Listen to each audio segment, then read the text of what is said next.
Bonjour, aujourd'hui je suis avec Laetitia Vautrin qui est enseignante dans le primaire pour des CP et elle va donc nous expliquer comment elle a mis en place toute sa méthodologie avec ces petits CP depuis la fermeture des écoles. Donc maintenant ça fait quand même 10 jours.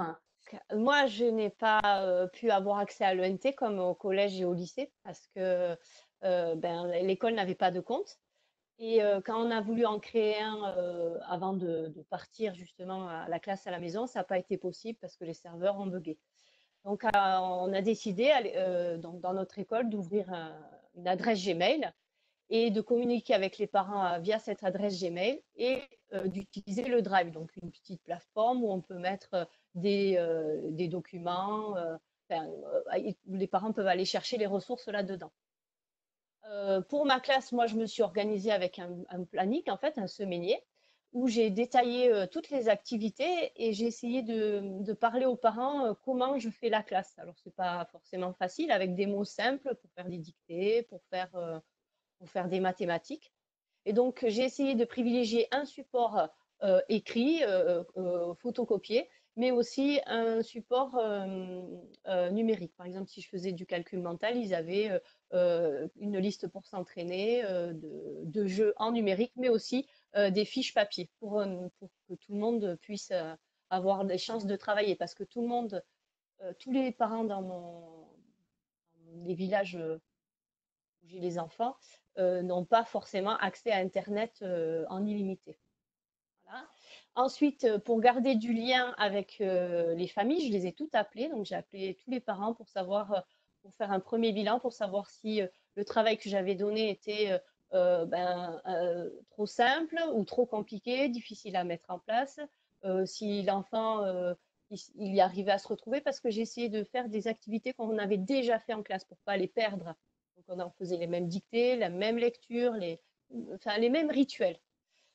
Puis ensuite, j'ai mis en place donc la classe virtuelle du CNED, où on s'est vu en petit groupe de 7 élèves et on a fait un quoi de neuf. On a parlé sur une activité qu'on avait fait en classe ou qu'on avait fait à la maison, c'est-à-dire on devait faire une recette de cuisine et on se pose des questions, on garde du lien. Ils étaient très très contents de se voir et je vais mettre ça en place 2 fois par semaine pour garder ce lien. Et puis ils ont adoré se voir les élèves échanger parce que je pense que c'est pas simple pour eux de voir la maîtresse aussi, savoir que elle aussi elle a une maison et qu'elle travaille à la maison, ça leur a fait plaisir. Ensuite, pour garder du lien en tant que directrice d'école, j'envoie un mail ou 2 mails par semaine pour fédérer toute l'école sur des petits projets. Par exemple, sur les réseaux sociaux, je sais pas si vous avez vu, on doit faire un dessin, c'est un dessin pour un soignant. Donc, c'est pour le personnel soignant qui travaille dur en ces temps de crise là, du coronavirus. Donc, chaque enfant ou chaque fait un dessin ou même parent et je l'ai publié sur le compte Twitter de la classe. Les parents ont beaucoup aimé cette initiative et ils ont joué le jeu. Ensuite, je leur ai envoyé des liens aussi pour faire des recettes ou pour leur indiquer qu'il y avait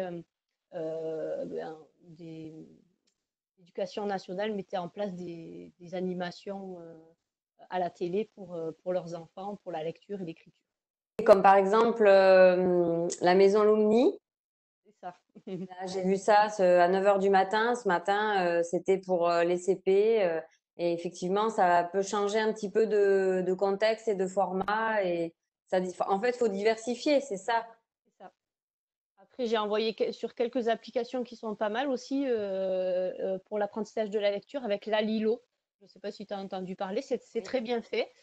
Et puis, j'ai aussi envoyé vers certaines applications, mais très ciblées. Par exemple, si on travaille sur le château des nombres, pour donc se repérer les nombres de 0 à 100, j'ai envoyé le jeu des nombres de 0 à 100 sur le site gratuit MICEF. Voilà, j'essaye de ne pas trop les inonder d'informations et que ça soit vraiment précis. Quand on travaille quelque chose, je ne balance pas tous les sites que je connais euh, de jeux, quoi, parce que c'est pas facile de se retrouver quand je pense qu'on n'a jamais été dans ce numérique.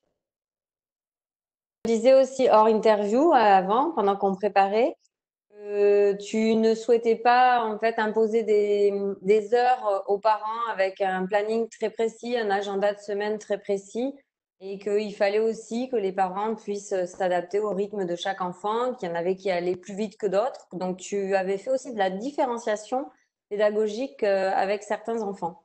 Tout à fait. En fait, j'ai fait un semainier, mais à la journée. Et par contre, les parents s'organisent comme ils veulent. Le semainier, c'est plutôt pour le français maths, pour les faire lire quand même tous les jours, parce que ça, c'est important. Et après, j'ai mis du travail supplémentaire pour certains élèves, et puis j'ai allégé pour d'autres, parce que ben, on est tous différents, et puis on n'a pas les mêmes façons d'apprendre, et on a des rythmes différents. Ensuite aussi, j'ai essayé de promouvoir aussi des activités sportives. Alors, c'est pas facile, mais on a réussi à trouver plein de jeux de loi à faire à la maison ou des petits défis comme inventer un jeu de lancer. Et puis après, on le propose aux autres personnes de la classe et on essaye de réaliser le jeu de lancer. Par exemple, lancer une chaussette dans une panière à linge ou des petits jeux comme ça. Aussi sous forme ludique pour que on s'amuse. Hein, on est en classe, c'est des petits, c'est voilà. Ok, bah écoute Laetitia, tu as d'autres choses à ajouter ou... Oh, voilà, mais je dis bon courage à toutes les personnes qui sont pas, c'est pas facile le numérique pour tout le monde. Je sais que j'aide beaucoup de mes collègues parce qu'on est obligé. Et puis, il faut prendre son temps et puis peut-être pas trop en faire non plus parce que nous aussi, enfin moi, c'est comme Romain disait dans sa vidéo, j'ai aussi un enfant à m'occuper et à faire les devoirs. Donc, il faut arriver à gérer les deux. Et je pense qu'on travaille beaucoup plus. Moi, j'ai l'impression de travailler beaucoup plus que quand je suis en classe là. Et ça prend beaucoup de temps d'expliquer aux parents, de les aider parce que c'est un métier, que c'est pas facile d'enseigner et d'aider à apprendre à enseigner encore plus. Voilà. Voilà, je crois que c'est ça en fait qu'il faut retenir et c'est ça qui ressort de toutes les interviews qu'on a fait jusqu'à présent, c'est qu'effectivement ça demande beaucoup plus de travail parce que c'est une organisation qui est différente et en plus toi comme les autres enseignants que j'ai interviewés sont un petit peu on va dire bien familiarisés avec les outils numériques et toi en plus tu es directrice d'école et tu dois aider aussi les autres enseignants qui eux n'ont pas eu l'occasion, la chance, l'opportunité de passer au numérique. Voilà.